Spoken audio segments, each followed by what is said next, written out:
Hey everyone, welcome back to the channel. Spoiler alert, if you haven't watched Squid Game Season 3 yet, this is your official warning.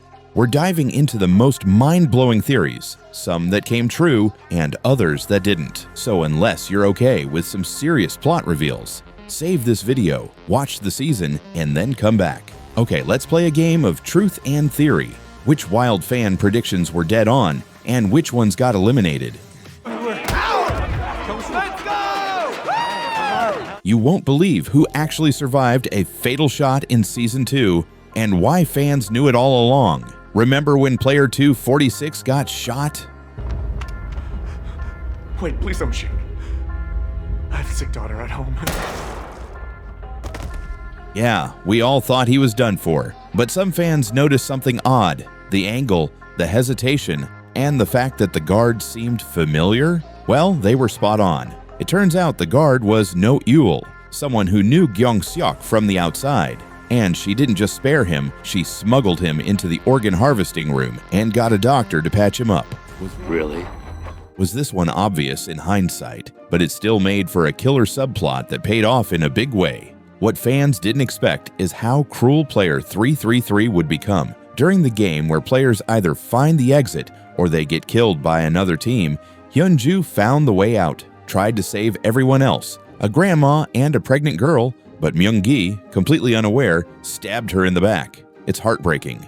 What devastated him wasn't the act itself, but what came after, seeing his just-born child crying.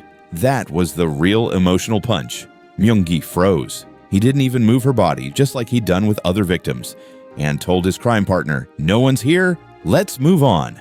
Some fans thought this moment showed good intentions gone wrong, a player trying to win, save himself, but failing. But Myung-gi proved the fans wrong. He'd killed several people just to keep going. There was no moral dilemma here, no self-sacrifice, just one more violent move in a game he intended to win. One theory that keeps getting thrown around is that Gi-hoon accepted the idea of necessary sacrifice, but he didn't. What'd you say? In fact, when he was given the option to kill everyone during the night and win, he rejected it outright. He never made peace with that kind of logic.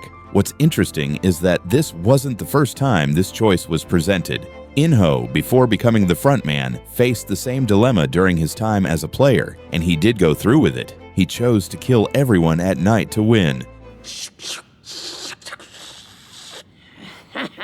That's a major difference between the two. Gi-hoon couldn't bring himself to cross that line, even when the odds were against him. He didn't accept sacrifice as a necessary evil. He stood against it, right to the end. They'll be sure to go after you and the kid tomorrow. So just kill them tonight. You'll be safe. That's the wisest course of action. Another theory that resurfaced thanks to Season 2, the mystery of the boat captain.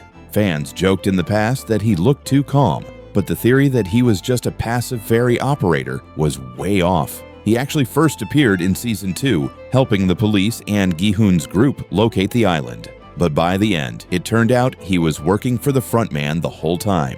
His goal was to mislead and sabotage the rescue operation. He even kills more than half of the team, hoping they would not reach the island. This is Boat 1. You there, Boat 2? This is Boat 2. Go ahead. We've been exposed. Kill everybody before they catch on. Copy. And remember Jang Gum-ja. Fans noticed her hairpin looked a little too fancy for a death game. We already saw that blade hidden in the pin in Season 2. If anyone here tries to mess with me, I'll... And now in Season 3, we get the full scene. After Hyunju dies, Gum-ja and a player 222 hide in a room. Her son bursts in, desperate he has to kill someone or he'll be eliminated.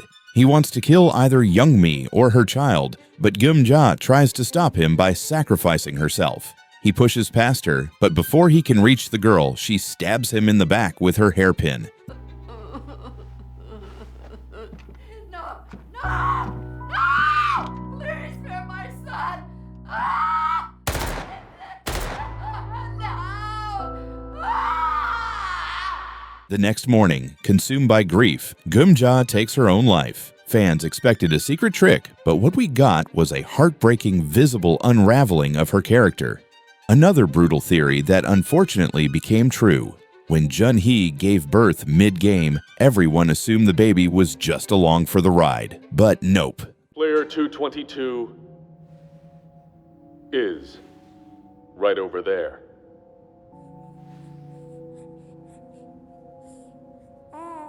This infant became Player 222 after her mother jumping of the bridge because she couldn't get through that skipping rope game due to her leg that hurt.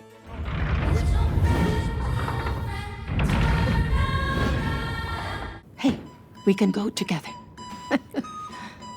I come too? It's okay, yes. She's a woman, yeah. Her name is Hyunju. We can go together. And after that, Player 222 even made it all the way to the final round. Gi-hoon had one choice: sacrifice himself or let the newborn die. And in the most emotional moment of the season, he chose death so the baby could live. We are not horses. We are humans. We bet on humans. You're our horses. Forgive me. I didn't know what I was talking about. And finally, one of the most persistent theories, that the front man was secretly trying to bring down the system from the inside. It sounds like a cool redemption arc, but it doesn't match what actually happened. After his time as a player, In-ho returned to run the games, not destroy them. He stepped into the role of the front man willingly, overseeing the games, enforcing the rules, and keeping everything under control. You don't understand this place. Are you sure, Gi-hoon? I'm worried about Young Hill.